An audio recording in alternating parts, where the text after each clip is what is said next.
Release of Halloween on VHS. Yes. You know, that I had 3 copies of them. I'm like, this is ridiculous. I don't need 3 copies. You know, so just sell one. Well, and here's the thing, and not that I'm restricted anyway, because I have a cool wife and whatever. But I have to mentally justify buying collectibles that are over a certain price. Oh, and yeah. Generally, that certain price is, when it gets over $50-$60, I really have, like, 25, 30, I can see it and want it and grab it, and I don't think. But at about $50-$60, I start having that back and forth. Like, do I really need it? Is it really worth it? Can I find it cheaper? You know, that kind of stuff. Yeah. I think everybody does that. They all have their threshold. It might be $500. It might be $1,000. Yeah, there's a certain point. But, for me, it's just kind of like, but because we had the vacation, we had my kids' summer camps to pay for, all this stuff. I was in Vinyl Edge a week before last. They had a pretty sweet copy of Disintegration on vinyl, like first press, all clean and nice for $100. And I was like, we talked about that last week. Yeah. And I was like, but it's just very hard for me to justify $100 right now when I'm literally going home to pack the car. Yeah. Like, it's not like some random Thursday where you're like, hey, honey, gosh darn it. It's like, ugh. So I'm like, okay, let me clear some of this out, give myself a bigger fun money reserve, and make some room, because I don't want to have that. I mean, I'm not crying about it, but it was certainly one where I was like, man, I should just have a stash of sold cash that I could just throw down at any moment without even thinking about it, This coming Sunday, you're setting up at the... Is it this? It's the second, week after. Week after, yeah. You're setting up at that one, right? Mm-hmm. Are you doing that so you can just maybe get some money for something like a Disintegration album? You want to put it back into something? Well, I'm doing it a lot just to clear out space. Oh, yeah. I've got a lot of collectibles that I definitely wanted when I bought them. Had them displayed and around, but then they fell to something else that I got later. And then I realized, like, they've been living in a box for however long. I do that all the time. It's like, and so that's pretty much it. It's like, okay, I've got all this stuff that, I've been playing the eBay game, but eBay drives me nuts because, you got a postage and all of that. Yeah. Facebook Marketplace, you have to go strapped everywhere I go, even for the cheapest thing. Yeah. And I'm just like, okay, set up a collector showcase. I'll clear off at least the best stuff. I'll see what everybody wants and maybe make a little bit of money off of it. And then I'll find other people who might be interested in buying. Yeah. Because I only have probably like 3 or 4 totes worth of stuff. Yeah. We're not talking an inventory. It's miscellaneous stuff that's just kind of collected. So. Yeah, those shows are good for that. I've seen guys do that, and they'll be like they'll sell a lot of stuff because they're trying to clear it out. And they'll be down to like maybe a tote's worth left, and they've made more money than they were expecting to. And they're just like, you want to buy the rest of my table? Give me like $50 or $100. You can have everything. Really? And so another vendor will just buy it all. It's inventory for them. Hey, you know what? I made more than I wanted, and now I'm... Yeah, now you're clear. And that's what's cool about this show for listeners that are in the Houston area. That's going to be happening July 2nd, for the July weekend. Collector Showcase, put on by some friends of ours. If I'm not mistaken, the tables are free. Yeah. So you get a lot of people that normally don't vend at shows that will be vended at that one. So if you get a chance to check it out, look it up. It's on Facebook. It's a Houston Collector Showcase. Houston Collector Showcase. I'm actually probably going to be able to make it to this one. So I don't think I have anything going on at work. So. Yeah. Well, hey, with that, a little intro plug for a local show, but welcome to episode 180 of the Scary Dad Podcast, in which we will be discussing horror at sea. By the time you hear this, because right now it's that Schrodinger's cat thing. The people in that little boat are either alive or they're dead. as of 4 a.m. Central Time tomorrow, so 5 a.m. Atlantic, they are dead if they haven't been found, because they've got enough air to last them until 4 a.m. Eastern. Yes. Which is a horrible death sentence if you were just going to go essentially what's a museum tour. I mean, it's much bigger than that, obviously, but none of them were wanting to get crushed like by the cold Atlantic. And ironically, it's called the Titan. So, like I said, we're going to discuss horror at sea, of which it's very topical. And like I said, by the time this one comes out, it's Monday morning. You'll know. You'll know. We don't know yet. So, I'm going to introduce Mr. Gomez.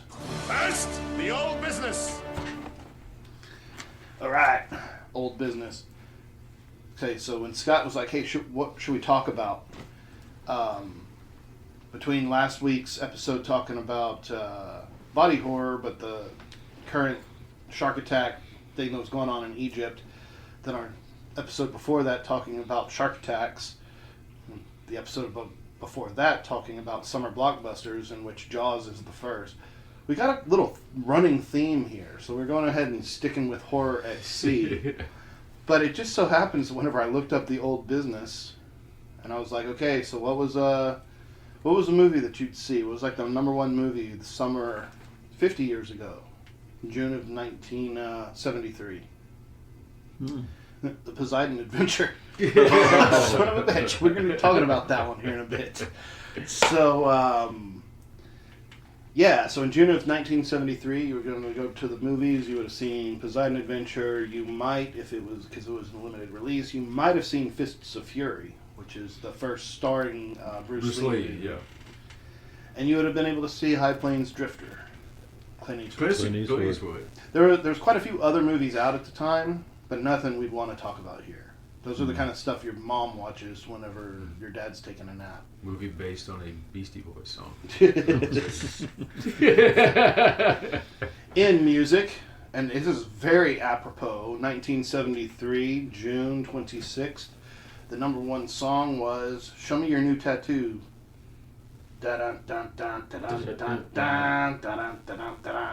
Frankenstein by the Edgar Winter Group. I thought about using that one for the Instagram reel I made, but I thought, but it just so happened when we were doing the tattoo yesterday, they were playing Rob Zombie's greatest hits. So I said, Rob Zombie has that Jesus Frankenstein, so I'll throw that one up there. Yeah, that's the only really cool one that's on there. There's going to be My Love by Paul McCartney and Daniel by Elton John. So after Frankenstein, things got a little mellow. Yeah, no shit. A lot of weed back then. All right. I know Scott will want to weigh in on some of these, but your TV, what you're going to watch on TV that week of June 1973, your top TV shows in no specific order, because they never give them to me, because it's a mix between sitcoms and dramas. But All in the Family. Excellent show. God, we were talking about that the other day. We messaged about that show. Mary Tyler Moore Show. Yeah, it was all right. I remember watching it, of course. The Lucy Show. Which groundbreaking and just an incredible woman. She's just amazing. I was going to say, she just owned pretty much that entire... She was responsible for getting Star Trek. Star Trek. Yeah, I was about to say you would have Star Trek if it wasn't for Lucy. She was just awesome. Then, of course, the Brady Bunch, which we're trying to expose the kids to like some old pop cultures. It's not just all Blinky and whatever else is on TikTok these days. Like, here, it's the Brady Bunch. And the kids were all into it, and my wife and I are both like, this is annoying as shit. I got all the feel-good nostalgia stuff. All right, let's move on. $6 Million Man. Very nice. That was the shit back in the day, man. God, the toys that came out from that show. There's some $6 Million Men walking around now with just some hip replacements. Yeah. they don't. Is that Lee Majors? Yeah. Lee Majors.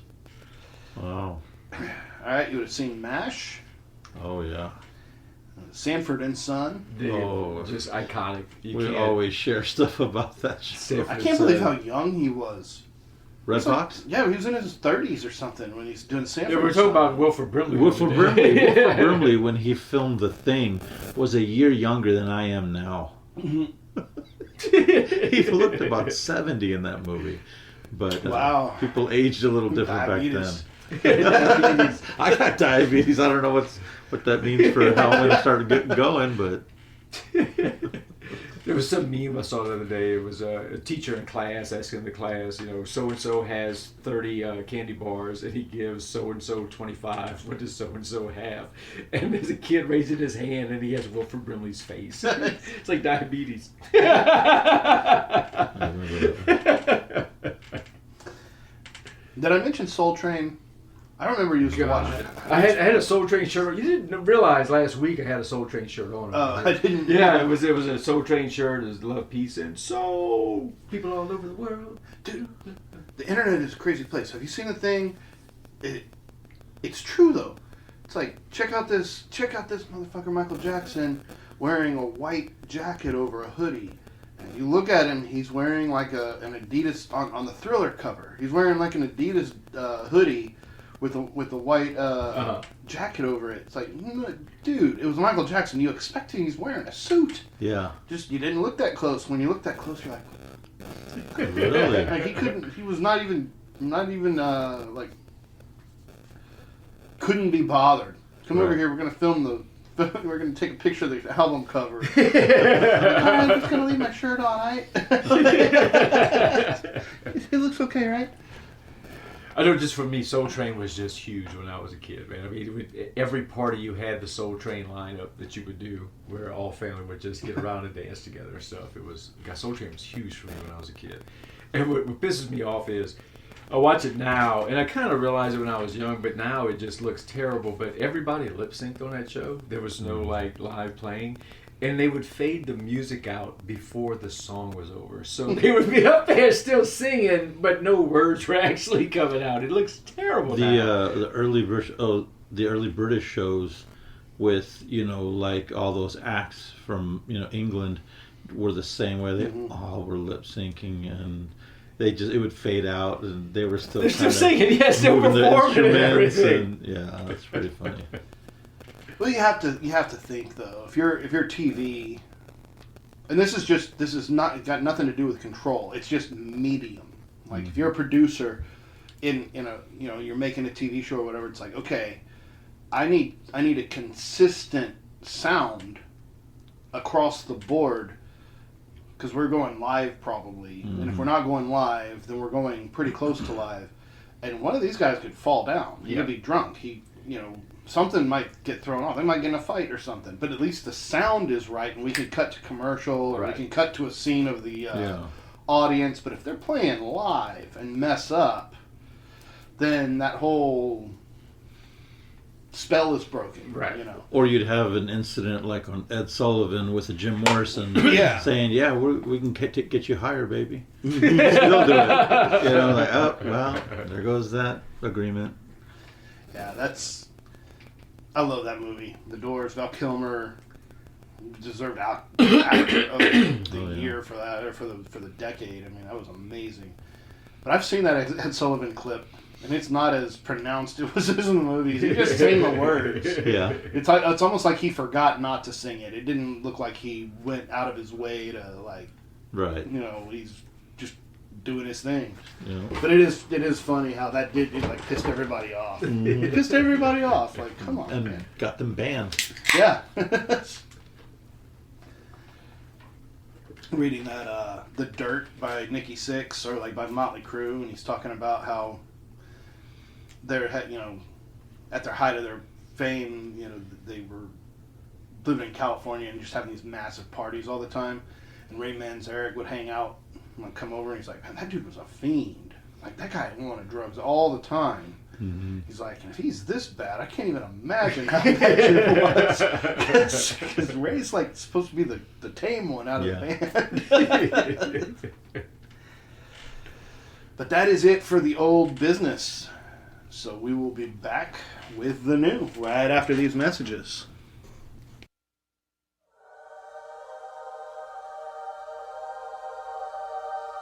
In 1984, Director James Cameron thrilled audiences with his vision of the future, the Terminator. In 1986, he created the science fiction masterpiece, Aliens. This summer, he will take you into a world no man has ever seen before.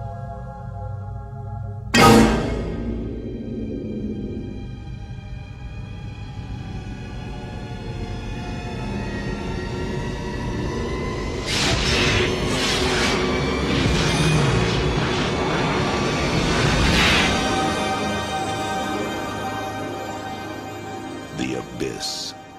Believe your eyes.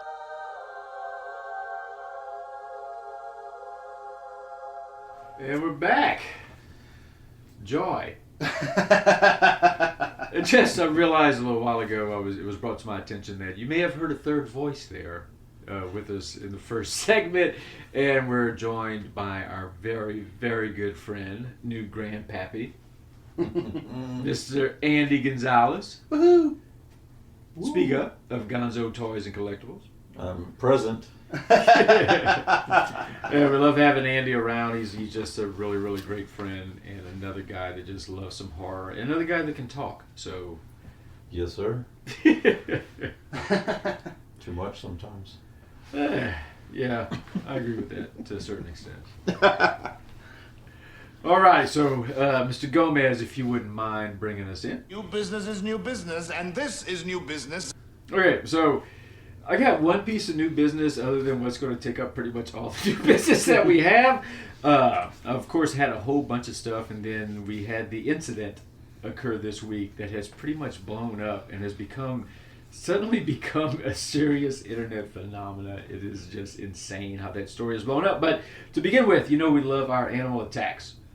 Animal attacks are always fun to talk about, and especially bear attacks, because you actually don't have bear attacks as often as you would think. But an Arizona man was recently mauled to death in a 100% unprovoked, incredibly rare black bear attack out in Arizona. So Mr. Steven Jackson, 66, has a piece of property out in Arizona, middle of nowhere, in Yavapai County, Arizona. So it's a forested area of Arizona. He bought several acres he's building his homestead on, and he's building it himself. So he goes out there one day to start working he's doing like a weekend project thing. And he's sitting at a picnic table having a cup of coffee before he gets started, and a black bear just came and dragged his ass a couple of 100 yards away and killed him, mauled him in the woods. Neighbors heard him screaming, ran over to try to help. He was literally just sitting and having coffee at a table on his property, and this bear just decided to go ape shit and kill him. Dragged him 75 feet down one of the embankments. One of the neighbors was able to eventually run the bear off once he was shot by one of the neighbors, but unfortunately he was already dead at that time. So, Wow. and black bears, where I'm from, back in Louisiana, black bears are fucking everywhere. I mean, you see them all the time, and I can't recall ever a black bear attack actually happening that was fatal in all my almost 50 years of living. But it's possible that it has happened that I'm just not aware of. But yeah, it's just a really, really odd thing that this bear just decided, hey. Well, that was when we did the Sharks versus Bears episode, and like there was that country club where the lady was walking her poodle just across the green, and black bear got her and shoved her ass in a hole like off in the woods. The black bears are not trustworthy, dude. Did they test that bear for cocaine in its blood? Not yet, as far as I can tell. Everybody go out Dude, and would see be it if you messed haven't up. seen it. That would be messed up if some kids were just trying to like recreate Cocaine Bear and ended up Slipped them sending- some. Oh, man. He's off the rope. He's off the rope. Okay, so the next big story, which we're going to get into for a while, of course, is the story of what's the name of the damn boat? Titan. The Titan. A small submarine that had 5 people aboard that were going down to take a little excursion to view the Titanic. As of right now, it has been missing for 3 days, which is absolutely insane that it's been gone for that long. But some people paid an exorbitant amount of money to take a little tour down to view the wreckage of the Titanic. And they're almost immediately upon departure, they lost contact with the surface vessel that was kind of keeping track of them. And search is underway. They've literally did sonar searching on over 10,000 square miles, if I'm not mistaken. They have found no sign of this vessel. There's no communication. The story is just fucking insane. Just the idea, like we were talking earlier, Andy, that and Billy, there was no secondary, like they did no type of JSA. They didn't do any kind of risk assessment to say, well, what if they lose power and we lose communication? There was nothing. They can't pull it up. It's just out there on the bottom of the fucking ocean floor in almost 13,000 feet of water. Or it's not on the bottom. Maybe it's on the top. But that's the problem. Is you've got a craft that's the size, they say, of a minivan. And if you see those pictures of it, they're tight as hell. Five guys in a minivan. And I mean, I don't know. You've flown in a Cessna before, I'm sure. Yeah. Like, I remember we went to Belize and we had a little Cessna jump from the main island to the island we were staying on, and they rearrange you for weight in that airplane. Right. But you're like still really close together. Right. It's not like you're sitting off in the distance in the tail. It's like, you know, you're in this little bitty thing, and it's like this boat that they're on, the submarine, is about the same size as a Cessna plane. It could be floating on top of the water. But you can't get out because it's locked from the outside. Because it's locked from the outside. And they can't, I mean, in reading rescues, I mean, all the stuff we've ever talked about with like the Bermuda Triangle, it's like, oh, why can't they find? It's like, I can't remember what the disaster was where somebody was lost, and they're like, why can't, you know, and the pilot was like, dude, like between, you know, when you're flying over the water, between the sun reflecting off the water, the choppiness of the water, stuff that's just in the water, like other boats or islands or trash or whatever, and like then you have schools of fish, and you have like depth variations to where you're like looking at little hilltops that are just under the surface, and it looks like something that's on the water. He's like, plus I'm only as good as my own eyesight, and I can only see a few hundred, a few miles out, a few hundred yards. You know, I'm high up off the water. He's like, it is impossible to search and rescue the ocean from the air. Like, it's really, really difficult. Yeah, because the closer to the water you are, the better your visibility is, but this amount of square footage, and the peripheral vision you have is super limited. You want to increase your peripheral vision, you have to increase height away, and then now your visibility. Visibility shot, yeah. So it's a lose-lose situation. And the way the sun reacts on swells and stuff, there's a lot. It's basically just, you know, it's illusions everywhere. You're not sure what you're seeing at all. I mean, I used to work out in the ocean on a rig, and you don't know what the hell you're looking at. Mm-hmm. So the latest plan right now is, after it's been missing for 3 days, is there is a crane ship that is heading over there. And then there's another boat, I think it's a fresh vessel called the Atalante, which has a underwater vehicle on it called the Victor. Now, apparently the Victor 6000 is the only submersible vehicle that will be capable of this feat, is that it has the ability to go down and attach a cable to the Titan, allowing the crane ship to haul it up. Problem is, they got to find it first. They gotta know where the fuck it is before they can send the Victor, because the Victor 6000 can't just go, drive it around trying to find it, because it's too vast. You know, it's just a messed up situation all around, and just this has blown up with people just trying to figure out what's going on, people being mean, people being vile. You know, there's some theories that that just funny theories that we've come up with of what could have happened. There's implosions. The best one that I've heard is Melissa came up with. The zombies from the Titanic decided to take revenge on the rich people. And when they got down there, they were like, okay, it's time for you guys to pay now, since we've been down here for all this time. But all the Irish on the lower decks? Yeah. They decided to get revenge but see, on the billionaire. I don't know if it was this craft, but I mean, James Cameron has gone down to the Titanic multiple times, and multiple times since the movie came out. Right. Like, just to study it and, all that. So, I mean, like, he's one of those people that would have been on this sort of craft. It's not, whenever people, because we don't know the names of the people that are on it, but these are those types of people. They're not, like I said, it was a museum tour. Yeah. That's what I mean. It was a very expensive museum tour, and it's specialized.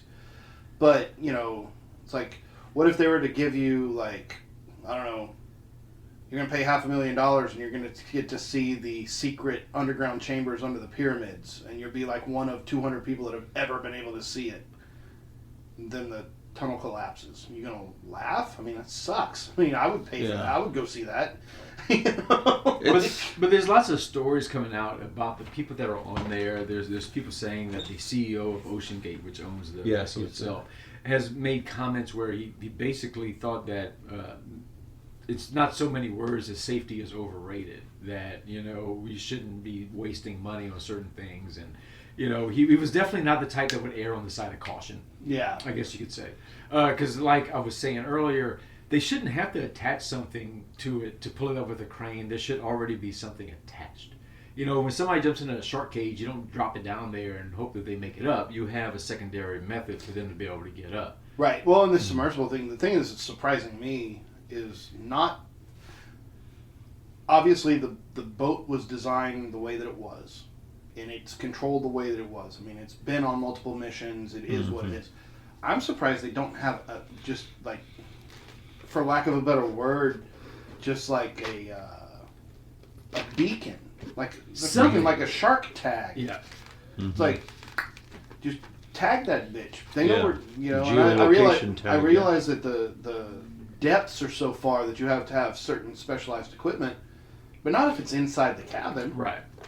It's just like, hey, here's the iPod thing, the geolocation, the little disc. Yeah, air tag. That little air tag. Like, here's a little, something.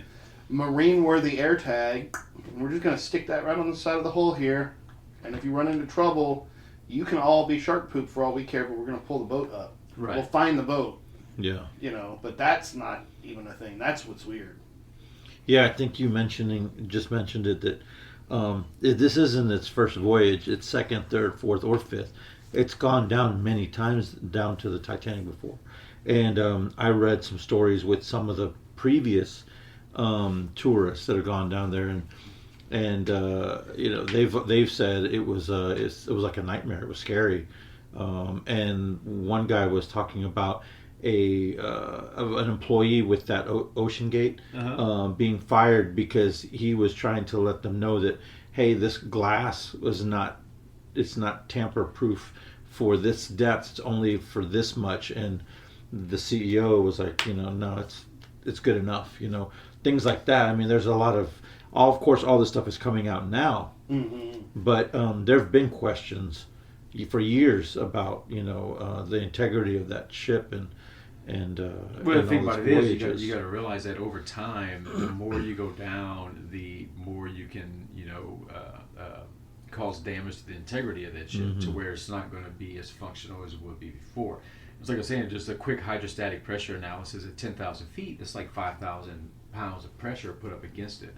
That's significant. I mean, if you have any type of loss with delta P to where it's pushing more from the outside, it's going to crumple quick. I mean, it's got seams. It's bolted from the outside. It wouldn't take much for that thing to really implode really, really quick and then to get ugly fast. And being that they were in contact with them beforehand, and then they just lost contact, they're not saying that there was any messages that there were problems. Like no distress signals. Right. So what about the banging? Don't know about the banging. I heard about the banging. Yeah, I was going to talk about that 30-minute banging every 4 hours. That's the zombies that are just fucking with people. You think so? Yeah. Just rattling those tin cans they were having to drink. Giving people false hope. With.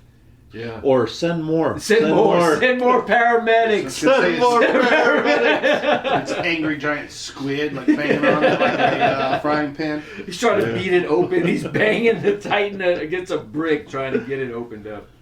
But yeah, it's a crazy, crazy situation. That's for damn sure. It's very scary. Well, the articles you read about the former trips, did anybody ever say how long a typical round trip would last? I mean, how... Like hours. Yeah, it was... Like 10 or 12 hours. Just going down took several hours just to get down there. I remember my first deep sea, fishing trip, leaving Galveston. I mean, the boat was going at a pretty, steady steady speed, and we went out miles. And I remember it took 6 hours just to get to the spot to fish, and then 6 back, and then another 3 hours of fishing. I'm thinking, that thing's not just going to drop, oh, hey, we'll be down in 30 minutes. It's probably Well, you can't because you a have couple to. of hours. You have to change pressure. Right. You have to adjust to the pressure. You have to ballast it correctly to where you're falling down at the right rate to where you don't cause that implosion. Yeah.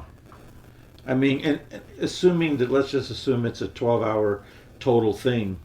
I mean, they said they had, 72 to 96 hours 96 of air? hours of air with that number of people. So that's equated in there for some reason. You wouldn't just put that in there for a 12-hour trip. So they were expecting the trip to go longer or maybe complications, but I don't think they were expecting that kind of. No. Well, no, I mean, that's the thing is in those sorts of things, they expect you to be gone for 18 hours max. Right. But they're going to max out the air tanks for any kind of issue. Right, because it's not like they have a bunch of food and water on board. That's just it. They have plenty of oxygen, but they got one toilet that isn't, that they aren't Flushing. It has to be, they aren't flushing. It has to be held within the vessel because there's certain regulations before you discharge any kind of waste. And I'm sure they don't have a red fox unit on the damn thing that's, taking care of the waste and treating it before it gets discharged. So, and the thing about it is, like, I love you guys, but I wouldn't want to plan on being in a tight little pill like that for fucking 72 hours, let alone 96. Dude, I think being able to see the Titanic would be awesome, but and I'm not one that carries around a bunch of anxiety. Like, I'm not scared of things. But it would. But if I wouldn't get into that thing. No. I wouldn't get into that thing just because of claustrophobia. James Cameron did all that work for us. Yeah, On we the can big see all screen. that on There's a TV. display in Las Vegas that's awesome. And it can give you a really, really great idea of everything that's down there. I think a lot of the shots that Bill Paxton was viewing in the movie and stuff was James real Cameron's- footage. Yeah, James Cameron's footage. No, real footage. Yeah. I was watching real quick Bill Paxton. You always have to stop a show to talk about Bill Paxton. When I was watching Commando last night, I was telling you I was watching Commando, Arnold Schwarzenegger. I'm on a Schwarzenegger trip because of that Netflix special, Arnold. But anyways, I'd forgotten that Bill Paxton has a little cameo in there. Yeah. He's one of the radio guy that he's telling them when they're flying. Him and Ray Dong Chong are flying that plane that they better bring it down or they're gonna get shot down. But anyways, rest in peace, Bill Paxton. I'm Yeah. missing He was so I'm missing cool. more than some dead relatives. You know- He was just incredible, man. Yeah, he was. For Terminator, for Predator 2, for Twister, for Near True Dark. Lies. Everything. True Lies. Dude, all of the movies he was in, but I love, there's some, there's like a 30-minute, like MTV or VH1. Talking about fish heads. Fish Heads. Oh, dude, when I was a kid, me and my cousin used to watch that He's when I was a kid. amazing. I didn't know who the hell he was at that time. His And me and my glasses cousin on. thought it was amazing. Roly-poly fish heads. Fish Yeah. heads, roly-poly fish And heads. he's just like, yeah, so it's like art school. You go to the movies with the Did fish heads.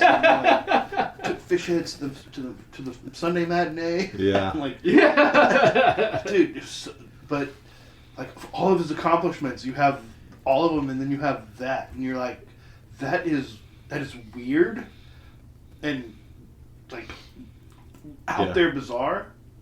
But the fact that he's like, yep, I'm in. Let's do it. We can do a Paxton episode, honestly. with Oh this, all gosh, the you stuff can that go. he's Yeah, done. you It can do a just- part 1 and a how part 2. incredible of a guy he was. Yeah. God. Okay. So that's where we're at right now. By the time chances are, by the time the show comes out, they're going to declare him dead or something because they've got less than 20 hours of oxygen left. Yeah. So it's coming down to nut cutting time at this point. And that's just it. They have this vessel that's supposed to get there by midnight tonight. So that's 5 fewer hours of air than they have right now. Then they got to try to find it. Then they got to try to send Victor down there to go ahead and connect to it. Then they got to pull it up. It's down to the wire. I mean, And it's gonna have a megalodon stuck to it, crashing around. I was thinking of giant squid or the Kraken. The Kraken. The Kraken's the one down there that's beating on stuff. So, but besides just the actual seriousness of everything, this has seriously turned and just we were saying earlier when we look back at things like this that happened when we were younger. And I brought up baby Jessica and some other stuff. The way the internet is reacting to this shit is really weird. Mm-hmm. You know, we don't even know what's happening with these people yet, and there's these ridiculous memes coming out. They're dragging family members all over the place. It's just a really weird thing. We've turned into a kind of a shitty society, big time. I mean, this is definitely bringing out some of the worst of it. And granted, I'm laughing at some of the memes because they're inventive. I mean, they're... Well, funny is funny. I mean, there's always gallows humor. It doesn't mean your heart's in a bad place. To come up with, like, to me, it's less the comedy, because you have to laugh to keep from crying. Right. That's the tears of a clown. That's just how comedy actually works. The things that get me, and you we'll talk about it in a second, because it is extraordinarily new business and it's hilarious. But people talking about these guys because they're very rich, they're spending so much money on this tour, like, oh, it's billionaires, we can, eat the rich, or teach them to eat themselves, or all this, like, oh, they're going through all this crap. It's like, haha, celebrating their downfall because they're rich. It's like, that is cruel as yeah, shit. especially... Because who are these people? Do you know who these people are? Do you know what they might have invented? Do you know why they're rich? Are they evil? Are they like Hitler? Or are they like... But so to live here. And it's like right now, and this is just going back and forth on just the internet trip. Elon Musk was your hero until he bought Twitter and then changed some rules you didn't like, and now he's the villain. But Bill Gates is also a billionaire, but somehow he's a good guy. Right. Even though he does weird. weird shit too. He's weird as hell. Like, and not even his politics, but just he's a weird ass dude. Right. Like, rich does not necessarily mean evil, and poor doesn't necessarily mean good. It's just like, these are people in there, man. Right. And Well, they're all shoved in a fucking like porta potty right now at the bottom of the damn ocean, probably within sight of the Titanic, but it's too dark to see. Right. Well, one of the passengers is literally one of the guys with 18, 19-year-old son. You know, that kid didn't know any better. And honestly, the parents should have known better than to take his fucking 18, 19-year-old son down on this journey. Because, I've been saying, when you do some shit like this, there's a reasonable expectation that it's going to end up fucked up. Yeah. If I jump out of an airplane to go skydiving, there's a reasonable expectation that I might die. You know, I'm not going to have my kid jump out there with me. Yeah. You know, it was just really, really ignorant. It was just not a good thing, all right? But there's some just crazy shit going on with this whole thing. Like we were talking earlier, Olivia has been following this stuff on TikTok. And TikTok is apparently blowing up with this shit like crazy. Oh, yeah. I don't go on TikTok at all, but she was telling me that, and we talked about this earlier, but apparently when you got into the craft, they played, and this is from people that have been on it before, they play this this intro video where they explain to you how it works and some of the safety features and stuff. And the intro to the video, as they're talking about what you're going to see, you're going to see the Titanic, they play Celine Dion's song, whatever the fuck it's called. My heart will go on. My heart will go on. And it apparently when they were trying to reestablish connection, they kept rebooting the thing. So there's a chance that for like the first 24 hours, Celine Dion was basically playing on a loop in a 5-foot by 10-foot room with 5 other people that you're sitting in there with, which is just, I can't imagine the hell. Could you imagine how crazy they're going right now? Oh, yeah. It'd probably be more fitting if it was playing that crazy flute version. Oh, no, we'll go on. Yeah. But you know what? Going back to what Billy was saying, when you have these people who have this money that's just, they can just basically throw away. They have so much of it. And they schedule a flight to space. You know, whenever something happens to those people during that adventure that 99% of us can't afford, it's hard to have even sympathy. Empathy, yeah. Much less empathy, because there's no way, we've never experienced any of that. But can we even think of it? I can't even think of what it's like, other than what I've seen in the movies, to go to space or to go to the abyss. But it's very interesting to think that, because they're 1%ers typically, that the 99% don't really have a lot of sympathy for them. And it's so rough bad. Because if you think about it, because the people who, like, if you think about, oh, you want to go see your grandma in Sheboygan, you can hop on a plane and fly over there today. Coach, sorry, you don't get the extra, like, nice Ritz crackers because in first class your seat's only this much bigger, right? Yeah. But the reason that you can do that is because dudes strap themselves to rockets Yeah. and with no idea what was going to happen. Right. And, you know, they weren't 1%ers. They didn't get a chance to, like, they didn't necessarily buy into it, but some of them did. Well, yeah. You know what I mean? It's like, but that's how these things work, is you have explorers, Yeah. and that's, you know, Christopher Columbus, you know, he didn't have the money. He got sponsored. And he went, but then there was a whole lot of other people that were just like, I got the money. I'm going to go get me some shit. Yeah. And like when their boat sank, yeah, it sucks and it lands in history, but nobody would be here if there weren't people who were willing to put try up the funds to try and look. And like Titanic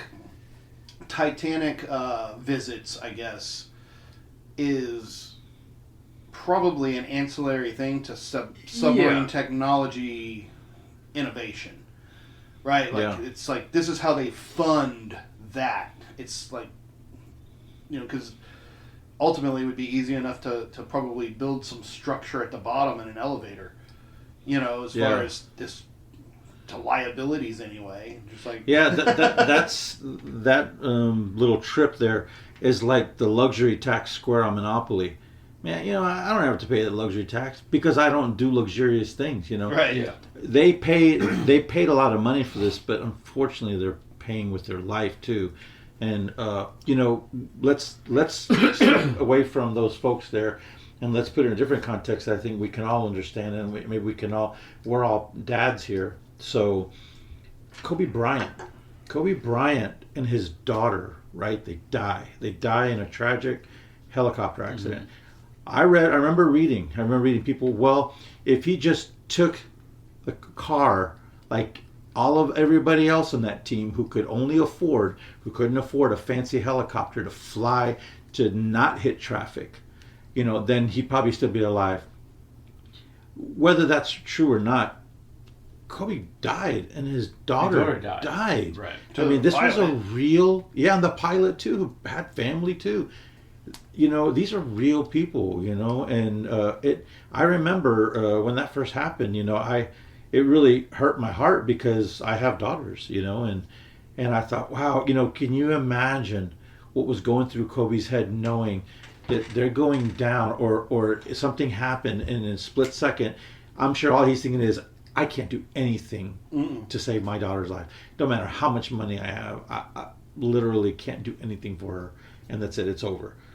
But so I think people on Twitter and Instagram and TikTok and all these, they really need to stop and think about, you know, their attitude about this. Sure, there's a little bit of humor that goes, but again, it's because, hey, you know what? If you're either gonna laugh or you're gonna cry, right? And if we want a little bit of humor, that's fine. But I think there needs to be a line drawn. Definitely. And in this day and age, these younger folks specifically, they don't have those lines. Yeah, it's a cruelty thing. Yeah, it really is. It is. It's everybody just trying to be edgy and everything else. They think that it's Hot a cool takes thing. like you like. Yeah. All right, and to bring it down a notch, or to bring it up, I don't know, because that's kind of a downer. We'll know by the time this episode comes out, and we'll report on it next week. But another thing that was in new business that this other thing, the Titanic thing, took over, is, has anybody been paying attention to what's going on Reddit? So, I've only ever used Reddit, not really, like, to post stories, because of No Sleep, that's where the podcast started, is the No Sleep forum. And I kind of got dragged into it kicking and screaming because, you know, I'm old. This was like 10 years ago, but still. It's like I'm old and I don't like new things, and I never understood what the whole Reddit thing was about. So it took me like many years to figure out how to use it. I finally did. But now I mostly just use it to kind of peruse answers. Like, oh, hey, you need to fix your washing machine, you need to see some boobs. I mean, it's like the internet inside of the internet, and it's pretty awesome. But recently, they've had a top-down change, like at the CEO level, and that guy thinks that they're not making enough money. So it's extremely long and extremely complicated why the people who actually run Reddit, who are volunteers, are upset with the people who own Reddit, and it's a back and forth thing. But the moderators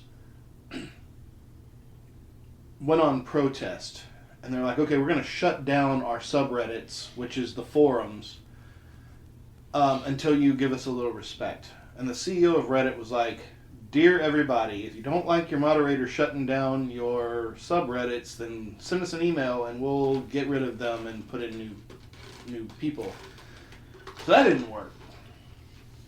But what seems to be working is there's this fun little thing. Reddit has a rule that you can't be violent and you can't be like kiddie porn, but everything else is pretty much open. So all of these mainstream moderators just set all of their subreddits to not safe for work, and publicly invited all of the pornographers, all the OnlyFans girls, all of the chicks with dicks and everything that, like, all whatever you want to see, please. Our forum is now open to you because it is in compliance with Reddit's rules, but we're not going to moderate it out. And so yesterday, subreddit Batman was all about Batman. And today it's about Buttman and throbbing. it's all, the whole site just went porn like that. So we'll see, because if you have a million different forums with a team of moderators running them, and then you have a bunch of admin that those moderators report to, as long as you're inside of compliance with the rules, they can't really do much to you. Yeah, they can. It's the internet and it's their company. But the moderators, there's tens of thousands of them. If you're going to replace them with hired employees to do what they do, so that your rules can be followed, I don't know if that's going to be a good financial decision. Right. We're going to have to hire a lot of people to... It's a huge site. I mean, Reddit is huge. Is there a competitor, a Bizarro Reddit anywhere out there? Not really, no. because Reddit didn't ever go fully into social media like, Facebook and Instagram or whatever. Like, Reddit's always been forum based. Yeah, and it's got social media features that you can follow people and follow back and have your friends list. But mostly it's a forum thing. Like, I'm following hashtag bass guitar. I'm following hashtag guitar hero. I'm following, Texas history, whatever it may be. But inside of that line, then it goes back to when it was created. So if you're looking for a history, it's a searchable forum, not really a social media platform, right, per se. And so, there was a time where there were tons of forum websites. I mean, there was a couple that I used to get heavily into. And Tiger Droppings was a big one for me. But Reddit was the one that kind of like blew up and took over. And now you have a lot of forum-based websites still. They still exist, but nothing to the point of what Reddit is. Well, I think those other ones also fell on accident or whatever into what Reddit is doing now, which is started being more porn-based. Well, and it was not as... A lot of the forums, they kind of went niche, where you had no forums for bodybuilding. You had forums for this. That had lots of sub-forums in them, but they were all kind of like tied into the same topic. Yeah, Reddit's one that was just it just covered everything. You could find subreddits for pretty much anything out there. Yeah. And that's what made it get so big. Right. And like you say, it's like, because... There was obviously access to porn, because porn is a subject in the zeitgeist, right? Mm-hmm. But it wasn't focused on that. Mm-hmm. And if that's what their user base cultivated, right? Then that's what it would ultimately turn into, kind of like Tumblr. Tumblr was one that was very highly regarded and used by Neil Gaiman, in the MySpace era, right? Tumblr was kind of a blog-based site, and But there was a lot of porn on there. And then Tumblr was like, hey, guess what? We're going to get rid of all the porn, right? Somebody failed to point out to the people who ran Tumblr that 80% of their website was porn, so whenever they cut it off, what was left wasn't enough to sustain the rest of the site. Yeah. Like, they didn't have enough traffic to sell advertising or whatever. And Tumblr still exists, but it's nowhere near as big as it was. Yeah. Reddit has always been really good at being a pretty good model for actual society. Like, yeah, there's porn. Like, yeah, it's there because people are interested, but it's also vastly not porn. That's what makes this whole takeover hilarious. It's like, yeah, there's all these other things, and if you want to take a walk down the red light, then you can, but that's not why people go there in general. Yeah. But then, did we just not know that it was because it was being held back by all these moderators that were like, man, I get spammed with porn all day long. Like, me too, bro. Man. Right. Like, Then they just unleashed the flood gates. now they're just like, you know what? Open the dam. Open the dam. Allow it to go. Open the dam. Let it flood. Let it go. Anyway, that was had to bring it up a little bit. Right. Well, Reddit's huge. Like I told you what Reddit is to my kids are huge on Reddit. They love Reddit. They go to it daily, multiple times a day. So there's some good stuff on Reddit. Reddit's a good platform for a lot of things. You know, if your submarine's sinking to the bottom and you can't contact the top, but you still have a little internet access, hit you some Reddit. Right about now, you'd be like, what the fuck is going on? Head on over to the Celine Dion forum subreddit. It's the blacksmithing subreddit, and some old guy's like, why is there so much nude girls over here right now? All right, man, we're gonna take a break, and we'll be right back.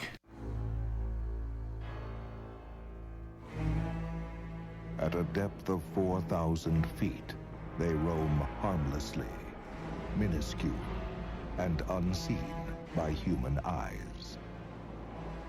At 20,000 feet, they've been known to eat full-grown sharks.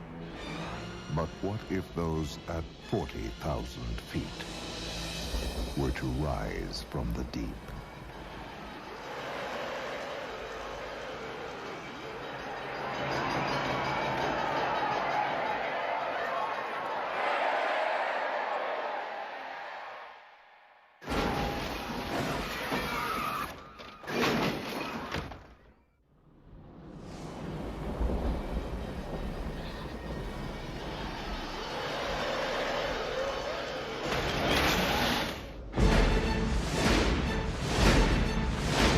I got a really bad feeling about this. Deep Rising.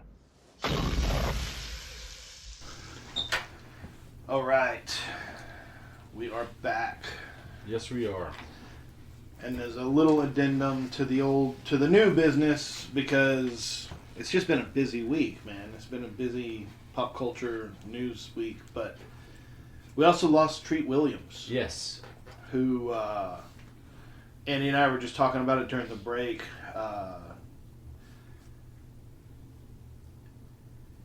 Dead Heat. It was a horror. It wasn't really horror. It wasn't.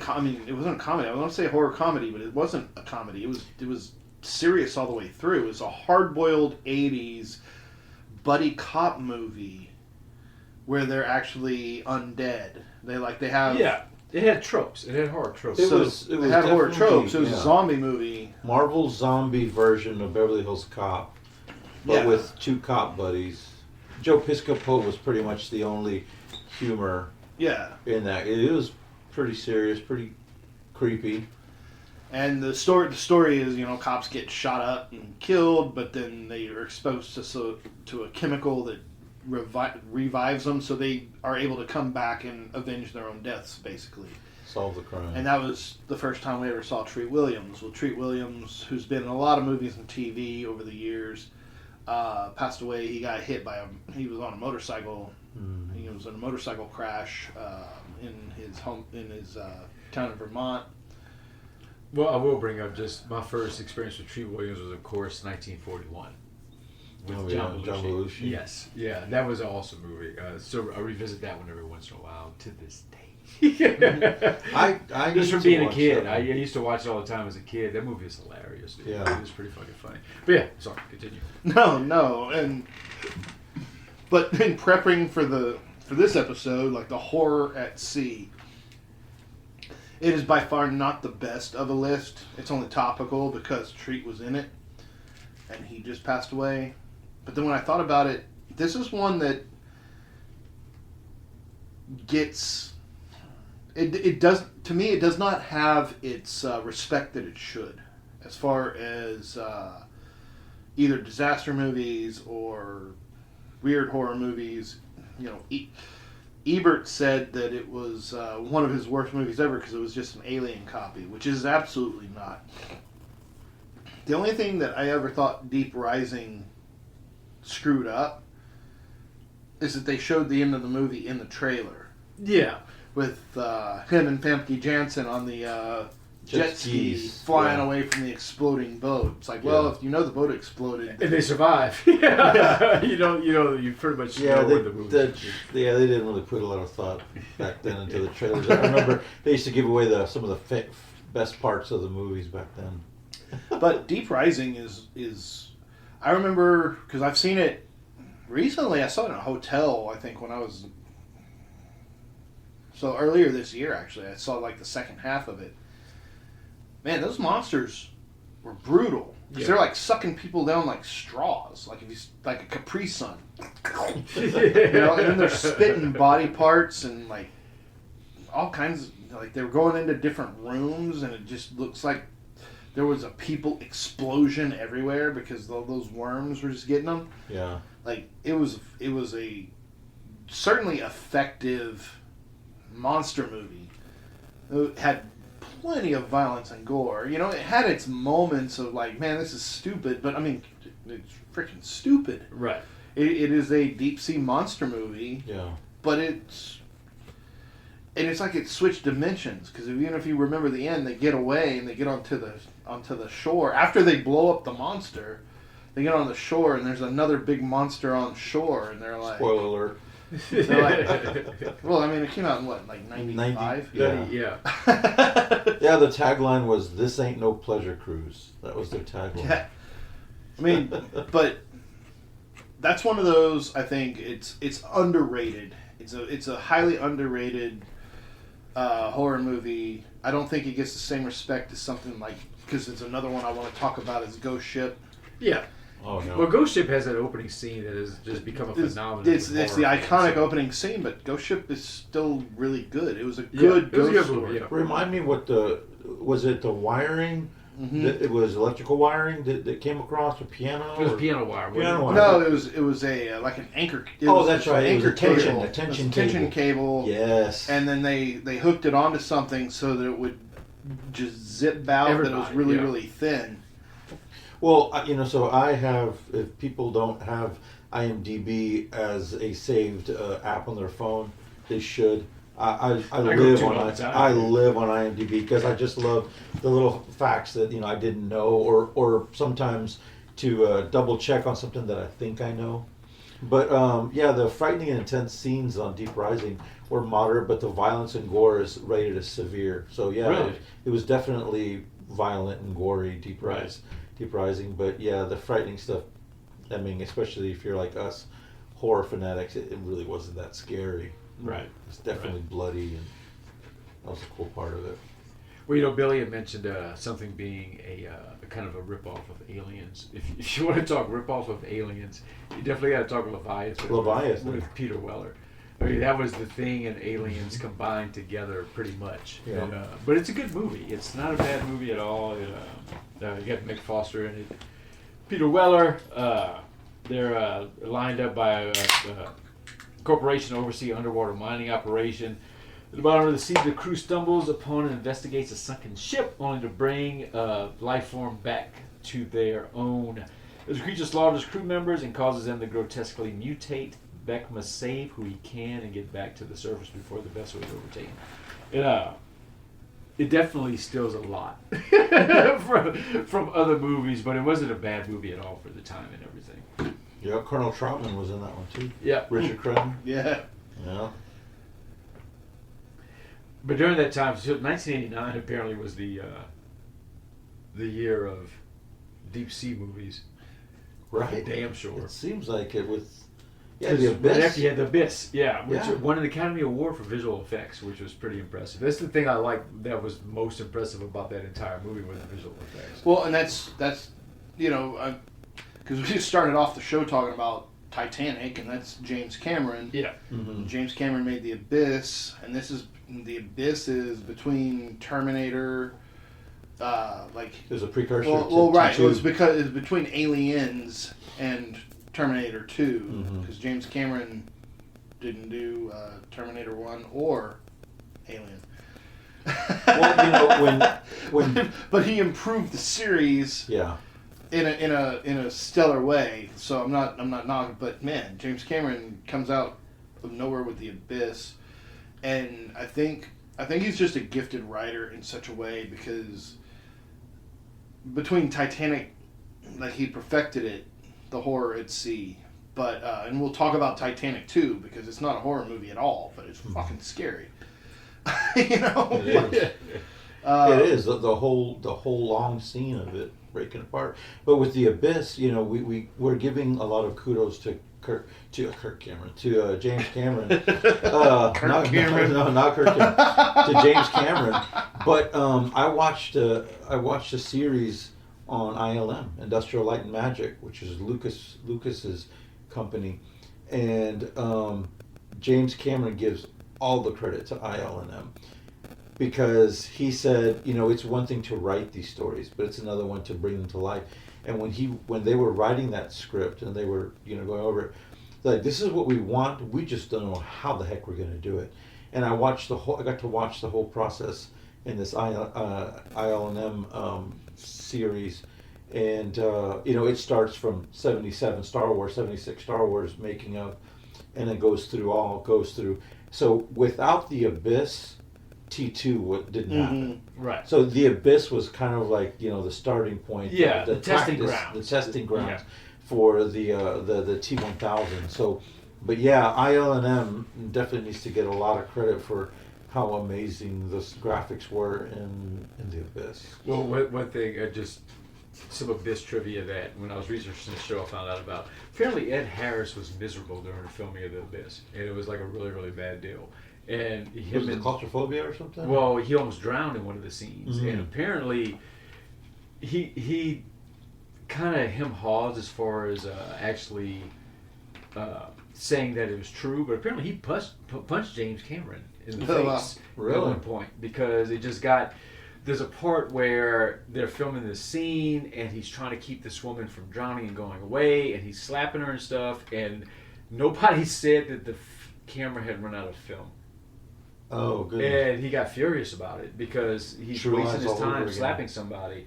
And apparently he like, they say that one of the reasons The Abyss didn't do as well as it should have is that he refused to talk about it. He didn't do any of the promotional Press stuff. He didn't do any press shit because he had such a miserable experience working with Jim, as he puts it. He calls him Jim. But yeah, apparently there's a lot of drama behind The Abyss. I think that was a scene with Mary Elizabeth Mastrantonio. Yeah. I think it was that scene. Yeah. And apparently James Cameron at one point almost had a near drowning experience during the filming also in the little pool that they were using I'm for the sure filming Steven itself. Spielberg hears those stories like amateurs. It was him and Richard Dreyfuss, and they had a hell of a Oh, time could you imagine the filming, filming of Jaws? Jaws. Jesus.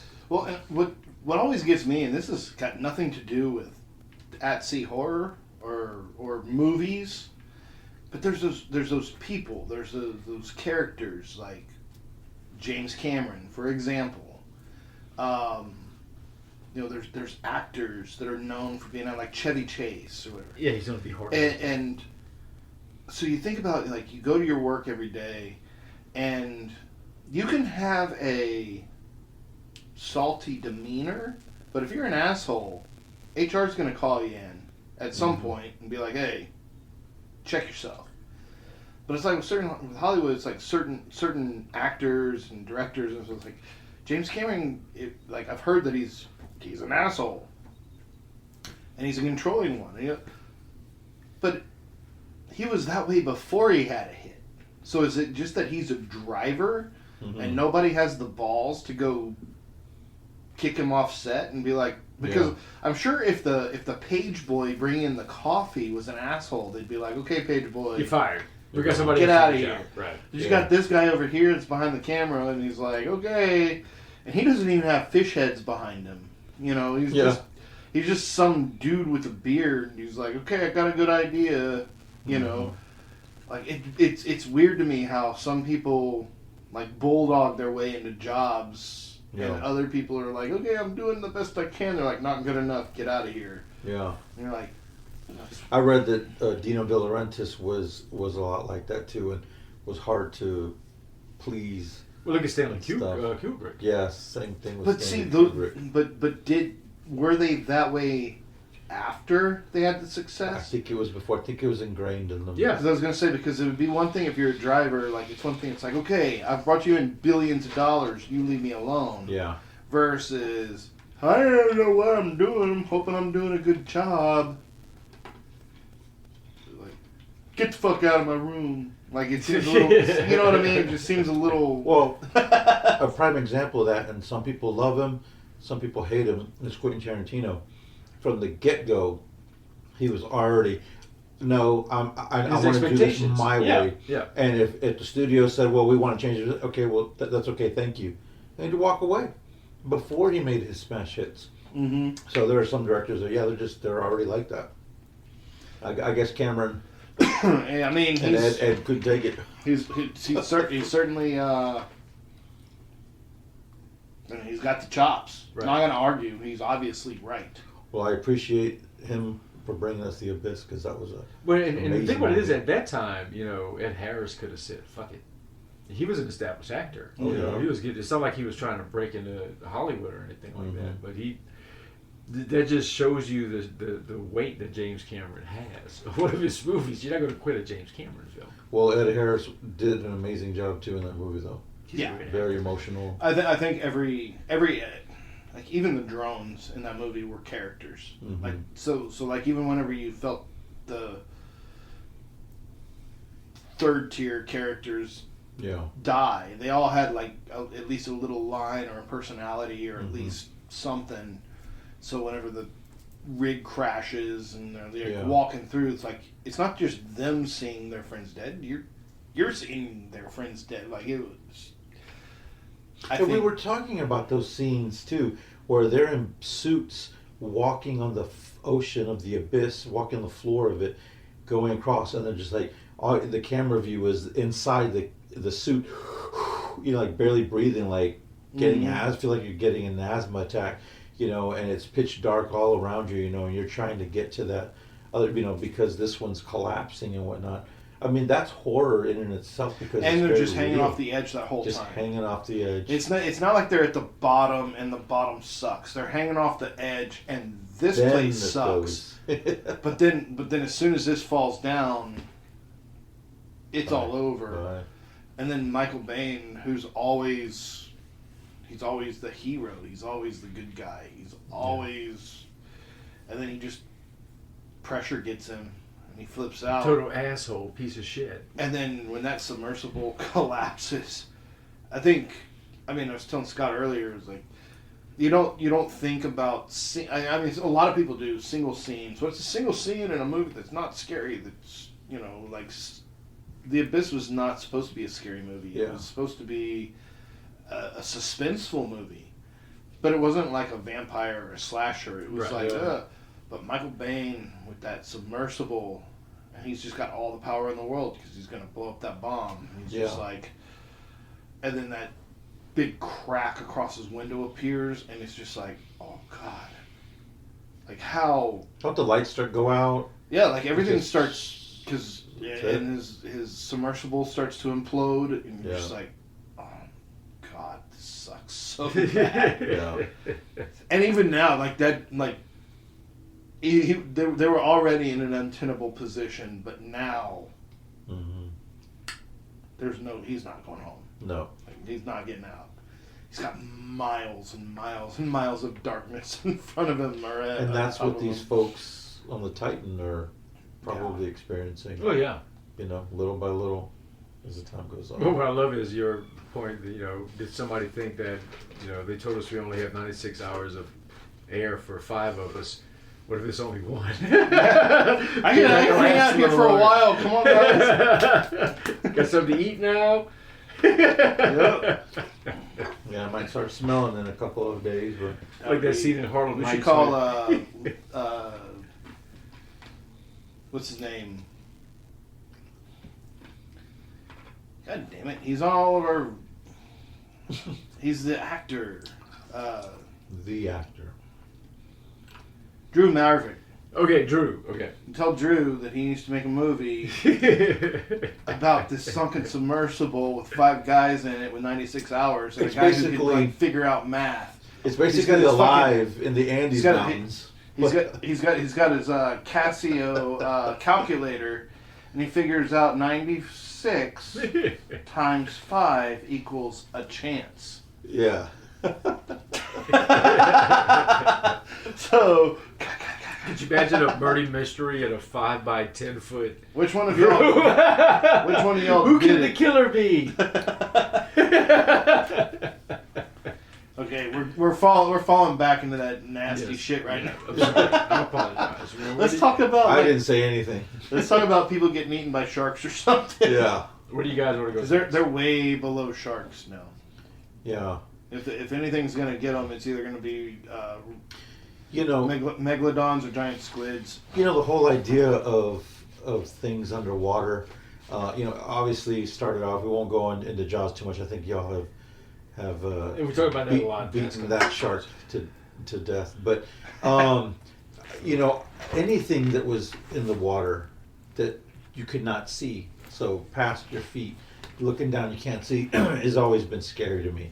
But I love the scene in Clash of the Titans, no pun intended on the Titan down there, where you mentioned the Kraken, the whole thing, how it lives underwater, and It's Poseidon gated. goes Yeah. down there and opens the gates. Come on, Pop. and it just swims out. It's just like, it's amazing to think that something that huge could possibly, like a megalodon, could possibly living in the depths of the ocean that we will never know. Well, for so long, there's been like a tremendous fascination among just pop culture and society about the unknown. I mean, there's areas of the ocean that we have no idea what's down there. I mean, people are constantly finding new species of animals that live in depths that we can't go to. So God knows what is down there. They say it's that mystery that it's an amazing mysterious thing for people, and that's why that's been since the fucking Dawn of time. 30s and 40s in Hollywood. You're talking about movies, but no, it's because it's part of the human condition. Right. What's out there? Monsters. we know more about True. space than we do about underwater in our own depths of the oceans. Well, and it's one of those, like, when early on Scott and I were talking, and this is a departure, but it's we have all kinds of technology and storytelling apparatus that allow us to see the world through a certain lens. When Scott and I first started the podcast, one of the first things we were talking about was like Salem witch trials. You're like, oh man, that's crazy. It's religious ideals and religiosity and people being superstitious and weird and crazy and blah. Except for then you look at agriculture, seasonality, hostilities from outside, whether it be from Native Americans or Spanish or whoever, and you have a bag of wheat, and it doesn't, like, if a rat gets into it and fucks it up, you and your family are dead. Like, you don't have enough to get you through the winter. Right. And your cow's milk starts going bad, and you got beef with the neighbor. It's not a HOA, they wanted me to cut my yard shit. You're like, they're casting spells. Yeah. Like and you live in a world where all of this stuff is real constantly. You're not just like pulling it out of your ass because you went to the fucking crystal store. Yeah. You know, it's like this is the world you live in. This is the universe you live in. You're like, oh shit, some weevils got in my flour, a rat got in there, or whatever. Yeah. It amplifies, and like we've actually been weaning off of that mythology for hundreds of years. But imagine being in it. It's like, oh, you're standing on the shore, and you've seen a guy get attacked by a shark 50 yards out. How far are you willing to go to figure out if it falls off the other side? Yeah. Like who gets to go first? You like tie some slaves to a raft or something and like let them out and see how far they go before they fall off. It's like and it's not illogical, because are you going to step on there and see where it goes unless you've got this thirst for adventure? Yeah, there were some men or women that were brave enough to go out there, and there was others that were not, and they forced somebody else to do it. But somebody had to do it. Yeah. So, I mean, scary as hell, but it's like, wow. And going back to topic, just a boat goes out and it doesn't come back, or just some timbers wash up ashore from the vessel. There was no technology back then to figure out what happened, so you just assume the Kraken must have got it. Yeah. You start the imagination just starts going crazy, and that's where the cryptids come from deep sea that we talked about before. Because you also probably had sightings. People would say, "Hey, pulled up this giant tentacle thing in our net that got out right before we got to the surface, where we saw these giant tentacles." So then you start thinking, well, what must be on the end of it? And just these stories start coming out. I mean, there's some crazy shit down there. It's funny that the first time I don't read as much as Billy, obviously. Billy reads, but I don't read as much. But my first introduction to mermaids actually not being nice and actually being mean and creatures was, I think, that Harry Potter movie.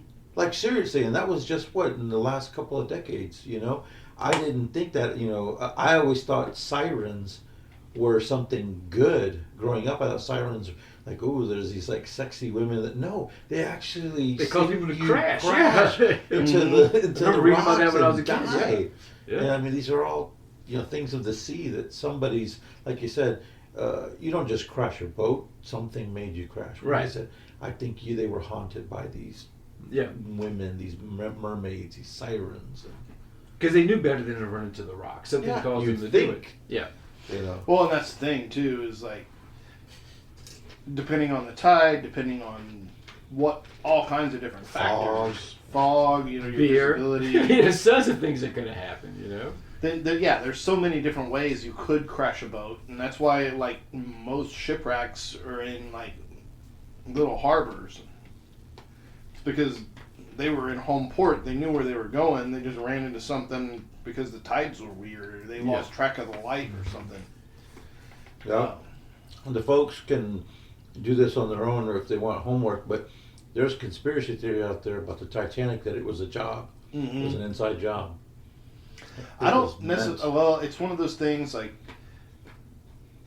we talked about some conspiracy theories in the past. So because I'm open, like I'm not a Joe Rogan where I'm just like shift on the wind depending on what the subject matter is. But when it comes to conspiracy theories, I always have to follow the money. Right. Right. What is the end game? Yeah. The end. What gets anybody in or out? Because you're not going to spend money and pull people into confidence and create a conspiracy around any sort of thing if there's no profit at the end, right? If you got rid of somebody because they suck, at least they're not around sucking anymore, right? So like you kind of come out ahead. And the thing with Titanic was that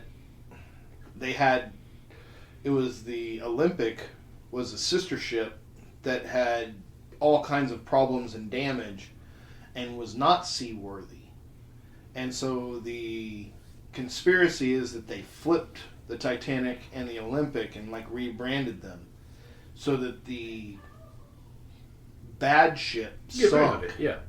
But then they also had all those millionaires from all those banking people and millionaires from both America and England drop into the bottom of the ocean.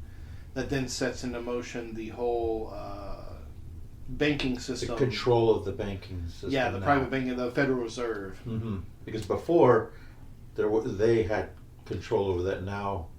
And World War One. Mm-hmm. Because you got all these people who were extremely rich and influential that were not in favor of going to war. Yeah. Kaboom. Yeah. So I didn't mean to start conspiracy theories. Well, I'm all about it, dude. I love it. Just from my experience as someone who has worked on cruise ships and who has actually worked on a lot of maritime vessels and stuff, shit happens.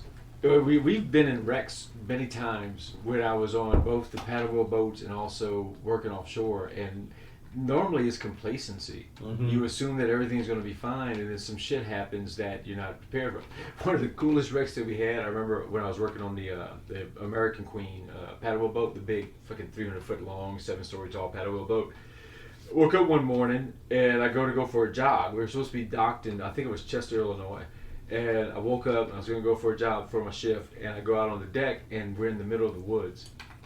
And I'm like, what the fuck happened? And so one of the mates goes, dude, got in a wreck last night. What ended up happening is the pilot that was on duty in the engine room was this really, really big fat dude, like morbidly obese guy. And they found out because of this wreck, what he had been doing is, instead of getting up and checking his gauges at night, he had a pair of binoculars. So he wouldn't have to get from his chair, and he would just look with his binoculars at the gauges to see if they were all good.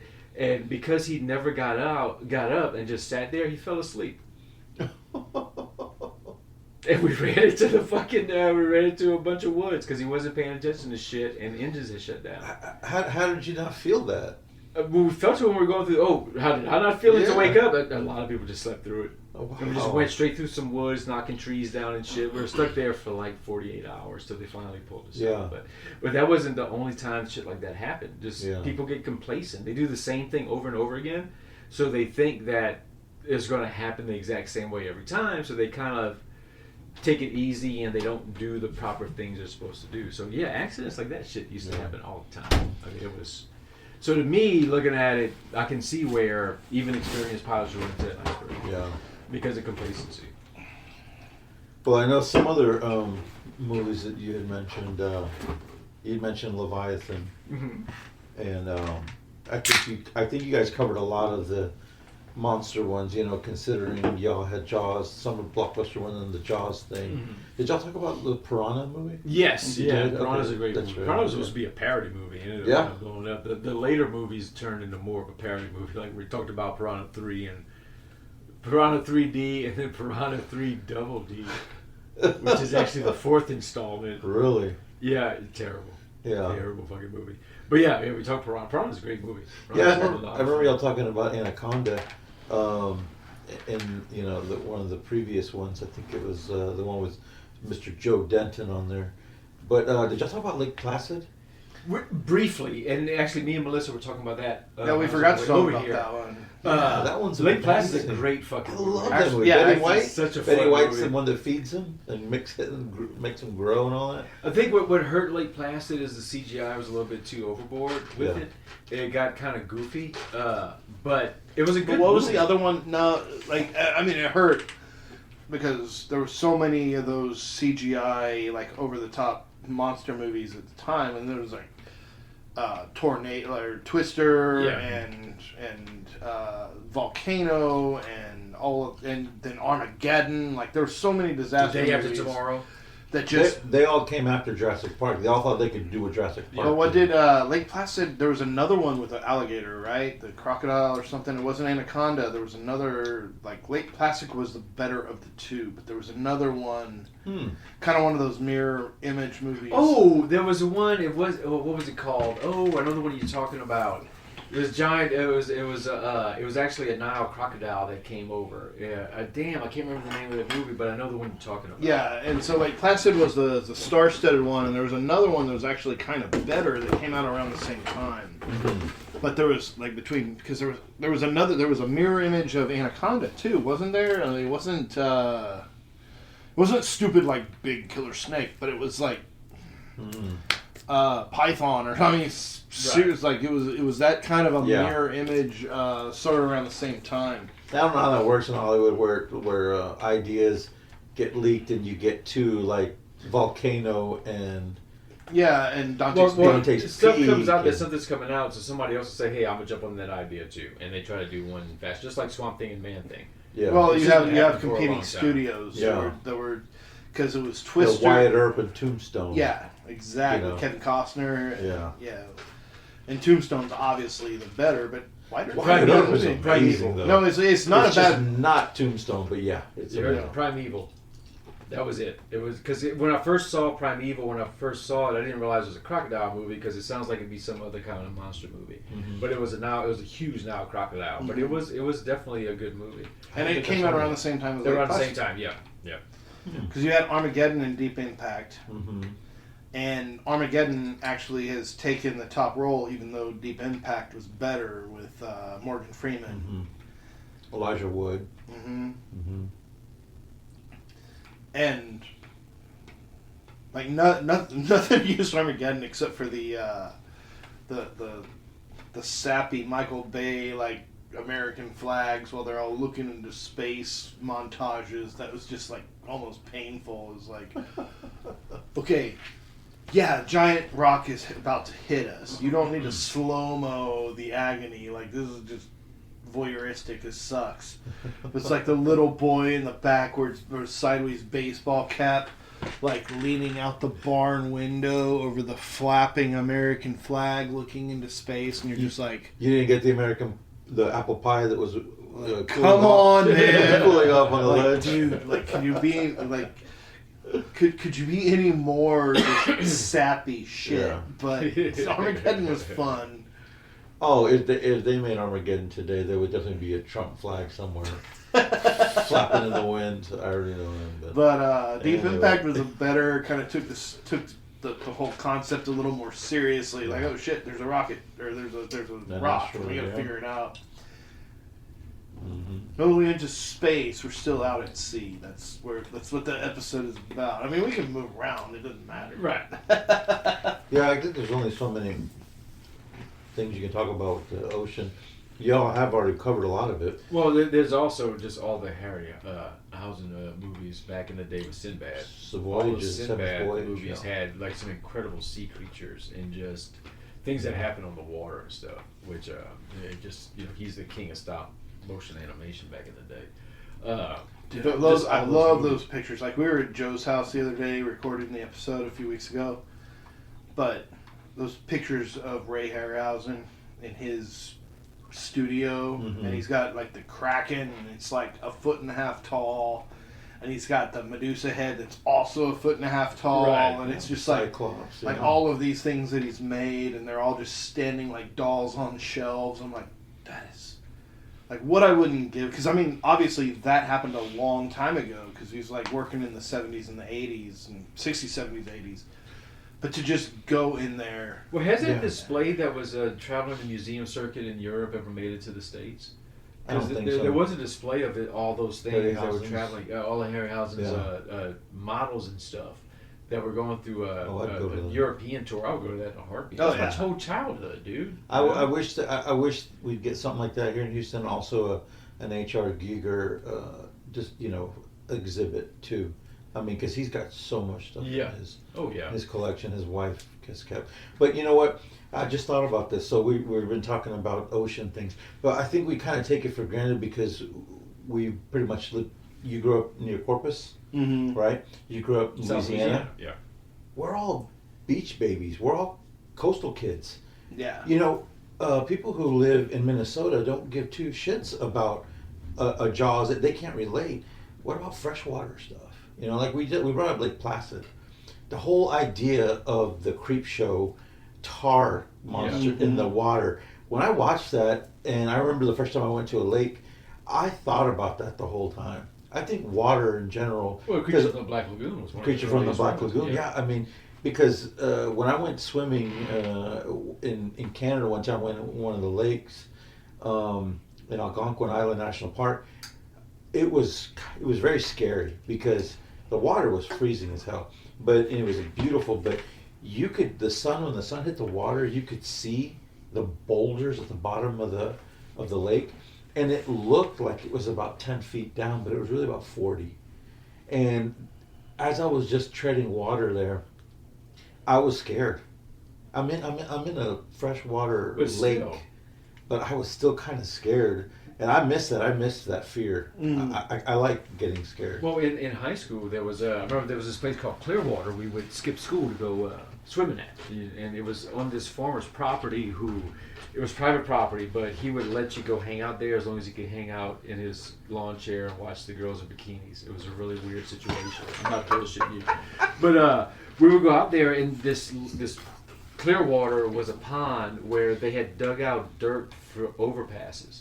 So the middle of this fucker was like 60 feet. Yeah. And there were kids that had drowned out there before, and we knew that, but we would still skip school all the time. And the thing about it is, it was set up to where, an excavator could drive down. So it was really fucking shallow at the very beginning, and then all of a sudden it would drop down real, real deep. And I remember a friend of mine, he damn near broke his neck diving in, because we would literally go out there with diving boards, and we set them up on an inner tube, and somebody would park their truck on one end, then you have the inner tube to give it a little bit of bounce. And he ended up in the mud because it was like it was so weird. It was shallow one spot, and the other spot it was, like I said, 60 feet deep. But yeah, it was creepy thinking that you fall to the bottom, that's your ass. Yeah. Yeah, I had a scare this weekend in Braunfels, because the place we were staying, you walk down the stairs, you get in the water, and I'm 6'3", so the water's like waist deep. Take a few steps closer into the river, like towards the middle of the river, kind of comes up chest deep. But as you walk, it shallows up. So you walk and it comes up a little bit, and it just kind of has these variations, and then it goes down. There's a point kind of mid-river where it's over my head. Mm-hmm. But the space between where I can stand head up and then again on the other side is only probably 6 or 8 feet. The girls are swimming in the river. The river's not that far. The other side of the river is Schlitterbahn.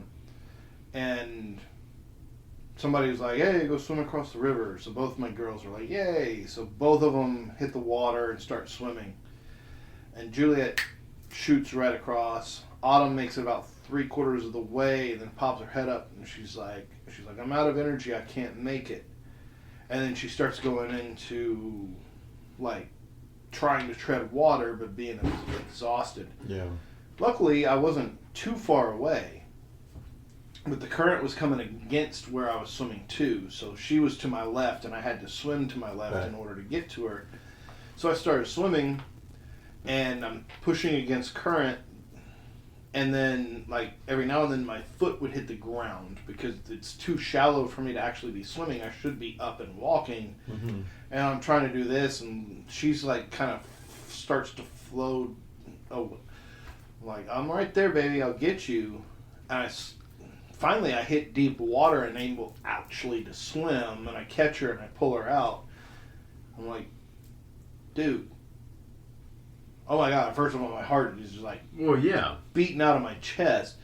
She was never in any true danger because at the very least she would have been able to touch bottom like a few feet away from where she happened to be.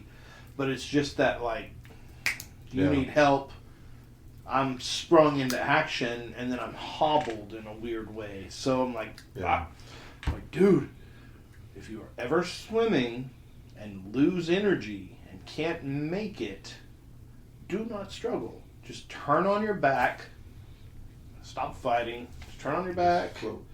Float. Keep your head up and breathe. But I mean, the water is not our natural environment. Save your energy. I know, but that's one of those things. Like I could just imagine her, like Like this was all it wasn't a contained area, but it was all in an area in which I was never out of control. I would have been able to get her no matter what. But had I not, then I know. Is that thunder? It's supposed to rain tonight. That's crazy because there's no monsters involved. It's just water in general. Well, yeah. Like you just said, it's not our first. It's not our natural environment, so it's a fear of. It's where we live because we have to have the water. And I remember we used to go down to the Mexican Caribbean all the time, and Shoha, which is the cenote right outside of Playa del Carmen. We would go to Shoha and we'd go through the caves and everything, and you'd swim across a little bay. And I remember there was a bridge that you crossed to get from one side to the other, and that bridge was at the very edge where the ocean began. And when you're crossing this bridge, it's a bridge literally floating on the water, and it has a little bit of slack so that it can handle the swells. And the swells, because you're right on the ocean, the swells are so bad you actually have to jump whenever they come through. And just the thought that, if I fall to the right, I'm safe, but if I fall off to the left, I'm dead, because that's literally the ocean with these 5-6 foot swells that are coming through. I'm not gonna be able to swim through that shit, and it's a scary feeling. Because you lose control. Because like I said, it's not the environment that you're naturally suited for. Mm-hmm. It can go bad quick. It was compared, the whole thing going on right now with the Titan is compared to being lost in space. That's basically what it is. Mm-hmm. You don't belong there. That's not where you're supposed to be. Yeah. We can close it out. That's a good place to spot it. I was going to say, you remember that movie Enemy Mine? Oh, yeah. With, that's an awesome movie. Louis Gossett Jr. and that kind of opening scene where it's like the scene of the space battle. Mm-hmm. And we're used to space battles because we see Star Wars and Star Trek and everything. But these guys are floating around in like NASA space suits with their visors crushed in from pressure or blasted with like that. I think is one of those hovering most frightening scenes in my head. Yeah, it's only a couple seconds long, and the movie itself is great. Go see it. But that, like you say, lost in space, but you're not lost in space like Darth Vader is. You're lost in space like Neil Armstrong is. Right. He's in that same white suit with the big open visor and stuff. Mm-hmm. Oh, man, and it's all skeletonized because he's been out there forever with the blade just whipping him. Like, oh. Yeah. Mama never knew what happened to him. Yeah. Just left home one day and never came back. He's millions of miles from home. If that happens in the ocean, though, the sharks will take care of it. Oh, yeah. First, the tiger sharks come along. All right, ladies and gentlemen, that has been episode 180. Thank you for coming back on, Andy. About time. Appreciate you having me. As the sky decides. Sounds like it's about to open up. Yes, we need to be wet. We do. It's been so hot. Oh yeah. Yeah, we're gonna get 4 days of reprieve with upper 90s instead of. Dude, I'm down. It's been so damn hot. Yeah, apparently that high pressure system is supposed to move over to Arizona for a few days and come back. So. Because they need it. Yeah. It's crazy, dude. Hi, we're Arizona. Let's get hotter. All right, man. Thanks, Andy, for showing up, and we will talk again soon. As always, man, if you like the show, let us know. If you don't like the show, fuck off. No, let us know. I'm joking. I'm talking to you, that guy. Anyway, keep scary. Later. Later.